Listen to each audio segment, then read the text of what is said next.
pai. Nga da bai kalli.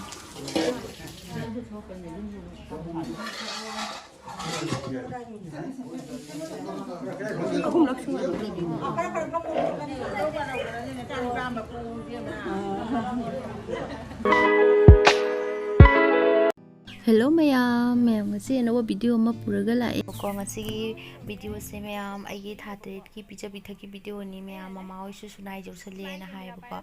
adugi khoi thongan da ok pathu ini da mayam ni kaino na chikai ni bajare ni kaino khoi mama oi thungare jaribon kamu thungare mayam lai sing se mayam khoi sagai gi man don cha khang ta nim ko khoi lai sum sagai gi man don cha duga se khale khoi mama gi ma che chobi ma jawe man thau ko salipur da gi ado ma su la la gi ga nak na lai da bani na salipur da na ai mo salipur su lai ba ado ko pa gi ma chan pi ma ya we pham le kai da gi ado moi ani ni ko no pi da ni pan khang lai ba ado nu pa da na ahum khang lai ka ka ga ban da ko pa ga Hãy subscribe cho kênh Ghiền Mì Gõ để không bỏ lỡ những video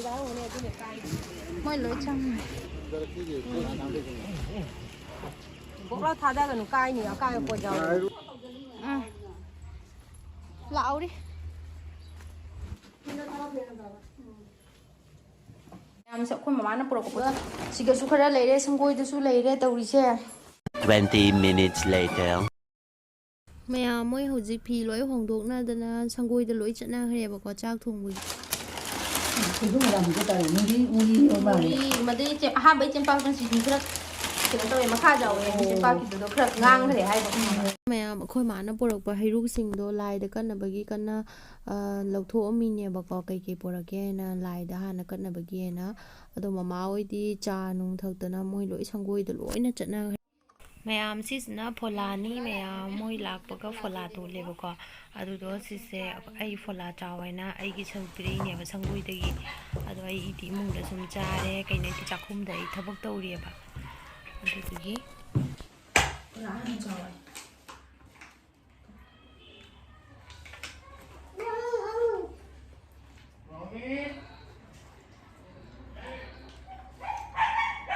Mayam sis na jongchak se jongchak ka alu ga iron na bagine ba ko ada si imung da food wai na moi pusale ba imung da oina phutlani jongchak ka alu ga sis na uti taw bagine mayam motor uti taw bagine asi su imung da oina thongani ba ko squash ne ha pise na laphuni mayam sis se sareng ga thongna bani ba ko chakim ha paga thong ba do adu mai na thongna bani si su imung da dum thongani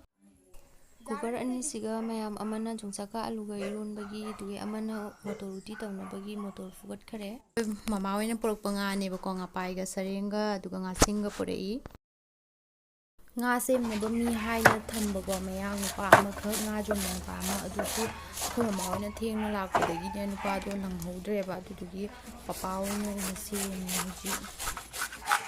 asiga nga semba loidre ba ko nga semnari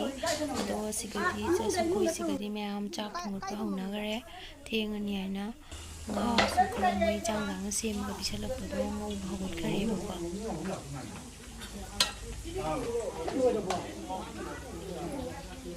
mi thong bhagot khare chak thagat khare nga ngau bu su hogat le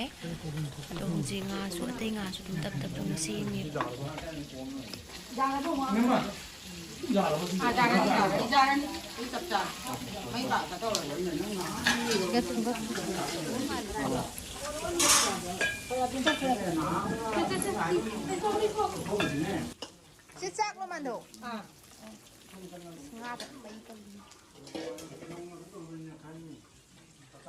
mayam aise sareng ngori ne bako aigi ta khatang chilapu ga chakim ga hapaga khitang thongwai na si lafu ga sarenga aigi ta thongwai jinam na jerani siga sikeno ching akuba kaure chakim ga nga matum ani ga khali aigi ta thongwai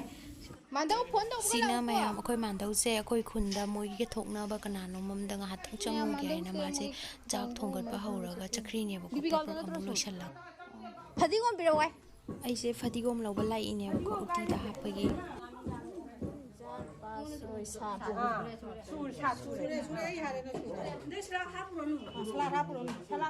ꯃꯊꯦꯜꯁꯤꯡ ꯊꯣꯡꯕ ꯂꯣꯏ ꯂꯣꯏꯅꯔꯦꯕꯀꯣ ꯑꯗꯣ ꯑꯩꯒꯤ ꯍꯤꯟꯖꯥꯡ ꯇꯦꯡꯀꯣꯠ ꯀꯩꯀꯥ ꯈꯥꯏꯗꯣꯛꯑꯒ ꯍꯤꯟꯖꯥꯡ ꯃꯊꯦꯜꯁꯦ 3 ꯁꯨꯕ꯭ꯔꯥ ꯍꯥꯏꯅ ꯃꯣꯏ ꯊꯤꯔꯤꯅꯦꯕꯀꯣ ꯃꯌꯥꯝ ꯍꯧꯖꯤꯛ ꯆꯥꯛ ꯈꯥꯏꯕ ꯂꯣꯏꯔꯦ ꯃꯊꯦꯜꯁꯤꯡꯁꯦ ꯁꯤꯒ ꯂꯩꯔꯦ ꯃꯌꯥꯝ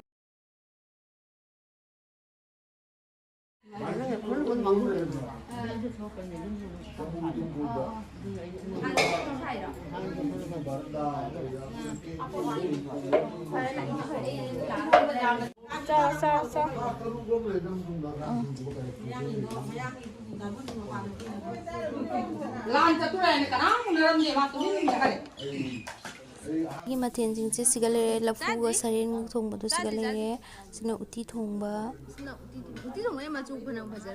ꯁꯤꯒꯅ ꯌꯣꯡꯆꯥꯛ ꯏꯔꯣꯝꯕ ꯑꯗꯨꯒ ꯁꯤꯡꯖꯨ ꯑꯗꯨꯒ ꯉꯥꯁꯤꯡ ꯊꯣꯡꯕ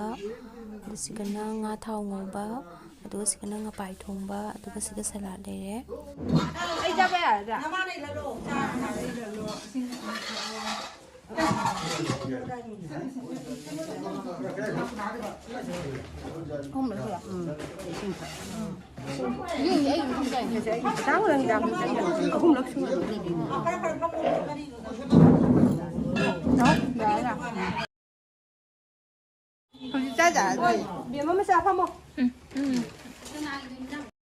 ꯃꯌꯥꯝ ꯆꯥꯛ ꯈꯥꯏꯕ ꯈꯣꯠꯄ ꯄꯨꯡꯂꯣꯏ ꯂꯣꯏꯔꯦ ꯍꯧꯖꯤꯛ ꯃꯤ ꯐꯝꯅꯕꯒꯤꯀꯟꯅ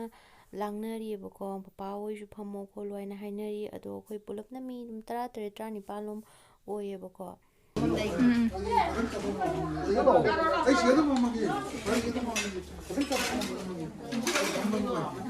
ꯃꯤ ꯁꯨꯔꯕꯣ ꯑꯩ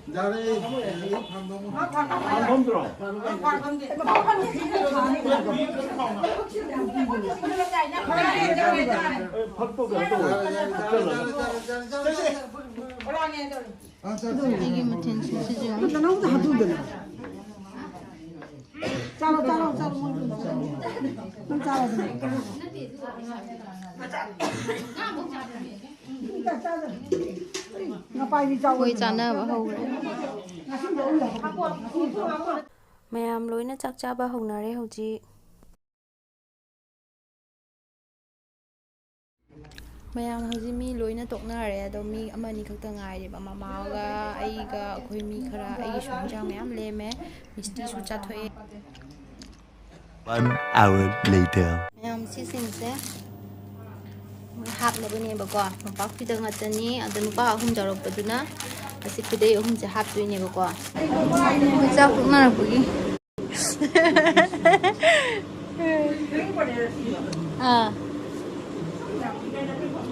ꯑꯁꯣꯟꯗꯅꯤ ꯔꯨꯝꯅ ꯑꯩꯅ ꯄꯤꯛꯏ ꯃꯥꯅ ꯑꯅꯤ ꯈꯛꯇꯤꯁꯦ ꯐꯤꯔꯣꯜꯒ ꯂꯣꯏꯁꯟꯅ ꯂꯣꯏꯔꯝꯃꯦ ꯃꯣꯏ ꯁꯨꯃꯥꯏ ꯆꯠꯇꯣꯔꯤꯌꯦ ꯀꯀꯥꯗ ꯑꯁꯤꯅ ꯀꯀꯥꯗ ꯍꯥꯞꯄꯣ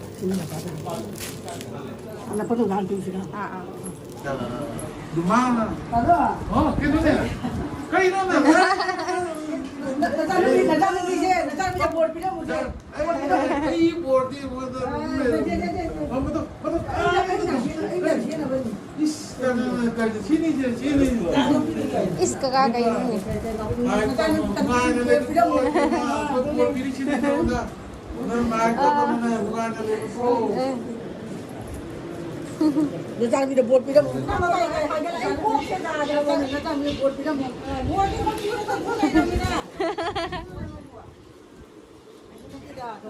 Masay lakpada yawba man ani khakti chakhreba moy machanpi mayimda ngahak changuni haina ado sunaidi yu ino horen sum gari tonggalage haina asigasu don chama kanna fitu pinjandana loisana leirame loisana rabane nuibu ngalli he jama ju kan loisalawre Pandhaudi loisangarebako madi salipurdagi lakpanina pandhauga maga bike ta lakpanina moi khara nganna chakhrage na haiyeba ara so ba cham lo kong la jang ai cham ko tham ni mayam dana ai lei trabani na ai lei bu du ai mai bi ma tai sel toi na handa ke kai no kani nu ma puja ta ki bu da handak na haนี่กว่าใจเหรอ Sibati. Sibati lo ka ilu ni ba jang ai cham pa kha oh Kali belum calo lagi sama. อาจารย์เราตัวนี้ใช่ Oh, kan kamu cakap tu yung. แต่ก็ยังนั่งนั่งชาลิบุนตะกี้ชาลิบุนอะตุก็บ้านเจริญ lai da singa au chale na singa au de ekso de ka la la jo ada gi de akoi na pandau gi gari de chale di 1 ghonta 20 minute jo a derby we ne chala ga ne a jalanga me na အခုမှဒီနေ့တက်လိုင်းတက်လာဦးစမောတော့အမှုကနမကြီးခွေးနမကြီးကိုဝေးလာကိုပို့ပါငယ်ရီပါတကဝိကဝိုင်းမထလာဟိုင်းတယ်နော်မဆမ်းမန်းတွင်မစင်ဂျာမကျေရ po ko mai ma ne po นี่เนี่ยตัวตายแล้วจักรีพลาสติกที่ซุ่มกันมา Ini dah tahu tu. အစမဆမ်းမန်းတယ်ဒီကတော့တွေ့ပါသူလည်းလောင်းကဟိုင်းတယ် Nai na kaliyo biar kita pai ko bagi badi mo sa set na ba ti do na gari wa kana ko tra tri ba aya maning na thamba oto si maning Auto mai na masa ka thamam nei je ne. Ko ko tham nei pa. ada nang auto wa ka do ai di tong ai ba la kano si je rang Kalau tu Semua skin lagi ya? Asal dia semua skin kadang lala skin tu. kan kali po jaw ri mo ja kano chota ram jaw pre ma mo da pi ga ya ina mo ba pi do ko phang ya ba kano ni ma sang ka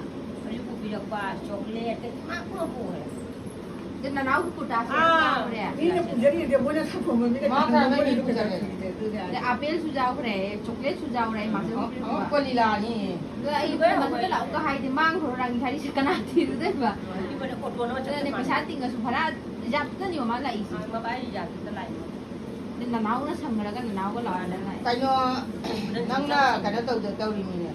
silpuri de gi akoi kana hindu bi aloi bauda ya 30 taka na thora ni na ade gi di 20 taka na sunai ja ra lak la ni ade sunai jo ra di nang dum no gi kana hai မ ja တော်ကြီးဒီရမ်းဟုတ်တယ်ကော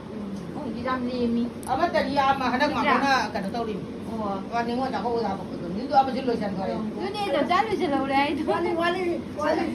ta bi tak rai lo chalo ta ကြားကြားကြားလို့ချက်လာတော့နင်းချေကပွင့်ချက်တော့ဆာလီပူတာဝကျန်တော့ချန်တဲ့ပူကွာ na sali ku de mo ko re lo ไ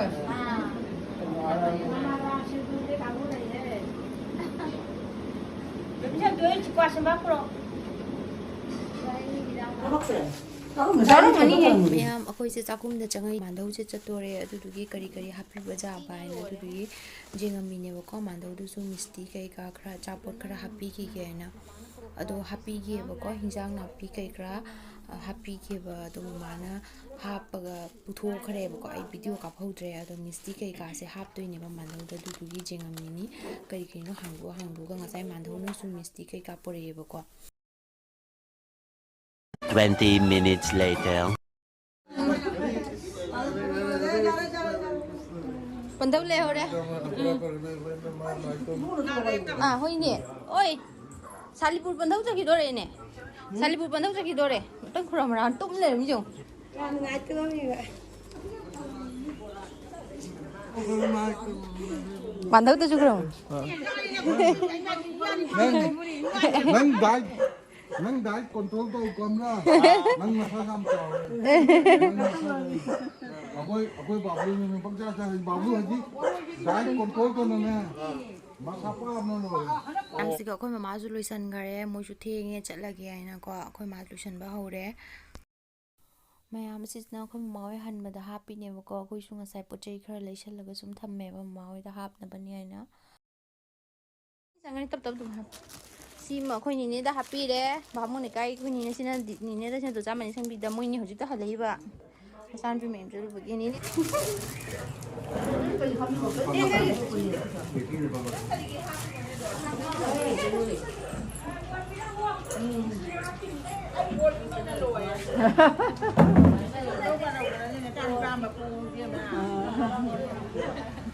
Guni. Duni memang ibu ni duni. Tu aku dah jamu semua lagi. Cái xin tin nó sẽ. Sợ chắc gì đi.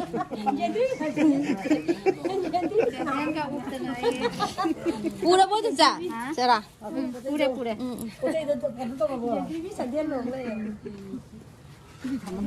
ꯐꯔꯦ ꯐꯔꯦ ꯂꯣꯏꯔꯦ ꯃꯣꯏ ꯄꯨꯝꯅꯃꯛ ꯊꯣꯛꯅꯔꯦ ꯍꯧꯖꯤꯛ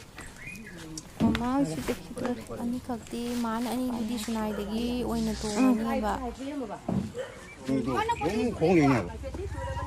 पापा half जगह चलो लाके पापा पापा ममाई फिरों का गेहूं ले हो रहा है ना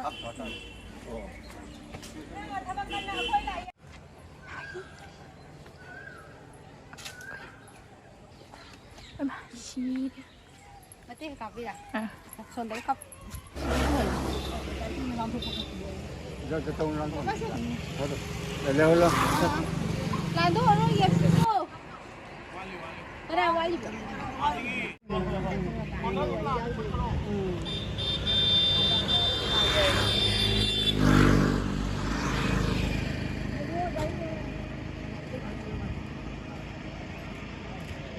기봐 어이 강왜 뿜만은 아시고로 있지마 미두는 미 자니지 누 아무 다디 그dingi 미는 다는 레인 레인 거니 leo nè leo nè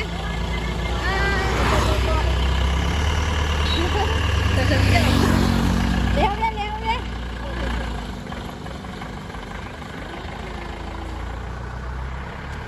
ꯅꯨꯡꯗꯥꯡ ꯑꯣꯏꯔꯦꯕꯀꯣ ꯃꯃꯥ ꯍꯣꯏꯁꯨ ꯆꯠꯈ꯭ꯔꯦ ꯑꯩꯈꯣꯏꯁꯨ ꯉꯥꯏꯍꯥꯛ ꯄꯣꯊꯥꯅꯔꯦ ꯑꯗꯨꯏ ꯑꯩꯈꯣꯏ ꯇꯞ ꯇꯞꯅ ꯄꯣꯠ ꯆꯩ ꯅꯥꯆꯩ ꯃꯃꯥꯅ ꯄꯣꯔꯛꯑꯝꯕ ꯃꯌꯥꯝꯗꯣ ꯂꯣꯏꯁꯜꯂꯝꯃꯤꯅꯦꯕꯀꯣ ꯑꯗꯣ ꯅꯤꯡꯀꯤ ꯄꯣꯔꯛꯄꯅ ꯅꯤꯡꯀꯤꯗꯣ ꯀꯥꯏꯔꯦꯕꯀꯣ ꯑꯗꯣ ꯀꯥꯏꯗꯕꯅ ꯗꯕꯥꯗ ꯍꯥꯞꯆꯜꯂꯝꯃꯤꯅꯦꯕ ꯑꯗꯣ ꯍꯤꯟꯖꯥꯡ ꯅꯥꯄꯤꯅ ꯍꯤꯟꯖꯥꯡ ꯅꯥꯄꯤ ꯆꯦꯡꯉꯝꯃꯤꯅꯦ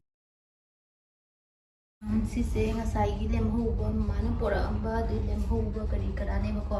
ꯆꯦꯡꯁꯨ ꯃꯃꯥ ꯀꯥꯊꯤ 9 ꯄꯨꯔꯛꯑꯦꯅ ꯍꯥꯏꯕꯀꯣ ꯑꯗꯣ ꯈꯤꯇꯪ ꯂꯦꯝꯍꯧꯔꯦ siga lemuri mo pupuche sindu siga leireba khara lemhꯧꯕꯁꯤꯡꯗꯣ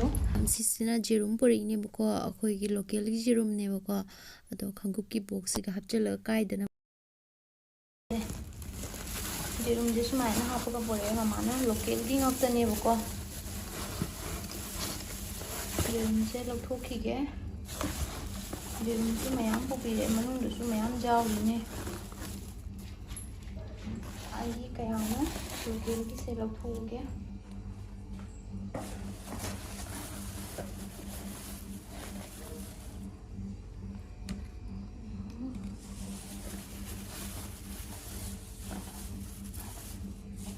ꯖꯨꯝꯒꯤꯅꯤ ꯃꯌꯥꯝ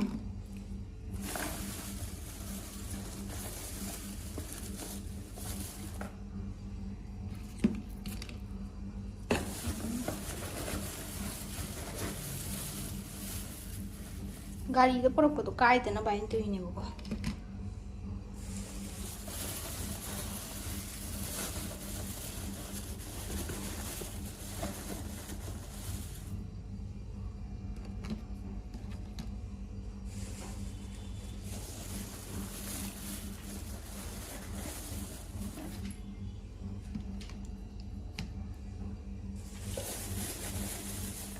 ꯑꯩꯗꯤ ꯍꯧꯖꯤꯛ ꯌꯦꯔꯨꯝꯁꯦ ꯅꯨꯡꯇꯤꯒꯤ ꯑꯃꯃꯝ ꯂꯦꯞꯇꯅ ꯆꯥꯕꯅꯤꯅꯅꯦꯀꯣ ꯃꯃꯥꯅ ꯄꯨꯕꯤꯔꯩꯅꯤ ꯂꯣꯀꯦꯜꯒꯤ ꯆꯥꯏꯌꯦꯕꯀꯣ ꯑꯗꯣ ꯂꯣꯀꯦꯜꯗ ꯁꯤꯗ ꯐꯪꯕ ꯈꯔ ꯋꯥꯕꯅꯤꯅꯅꯦ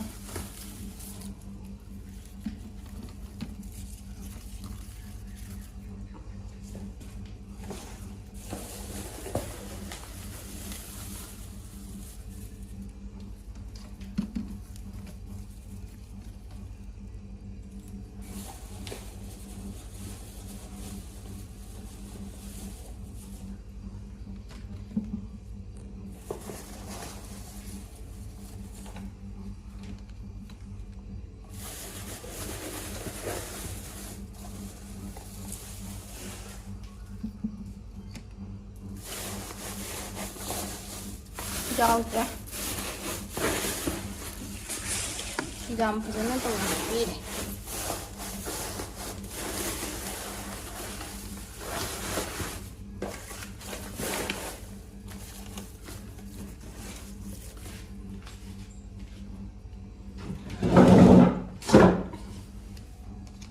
Jerung kaya kami memang selalu koleran HP. jerum mayamse pubire local jerum mayamse kangsubi ju mama na pore ni bako taraga se mairen ani ka se sisu ni bako pubire sina khondum ani su pubire jam sange pong hawai su pubire uri su pubire yumda panba duga sigi lafoi se pore ni bako adu si lafoi se munba fadana hele na hai kaskola se sisina mayam jumda thaba mama gi gajar ne na hai bako do mama na ai pijaning na pore ni jumda taba mangra ko kitang ne bako ado mama na ai pijaning na pore ni hai sisina jendem amubi gini mayam sisu jumgi ni bako mama na pubire jame pore se jendem sidi yam chawai hoji ko jendem jaba hoji jam pha mane adudui jendem amubi se pubire mayam se mama na lafu thoro su pubire mayam si galere mama na misti kari kara se pore bako mayam de biscuit kari kara se loina pore siga khana su chana hare khana su hapna hare bako hangdo umbagi ni tawise hasai hangdo ga mingonda pi ke bako dagi sigi amul sangom ju pubire mayam asisina ngari ni bako aina kenogi ngari do ngari se mayam asi ngari asuba se yam pame bako papa na sura pibire ni ba sina mayam hawai jat ni na hai bako jenge hawai jat che sina hawai jat ni mayam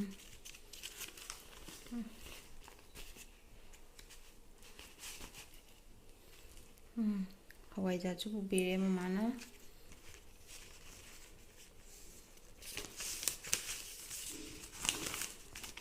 hawai jat mayom ani khok chu pubire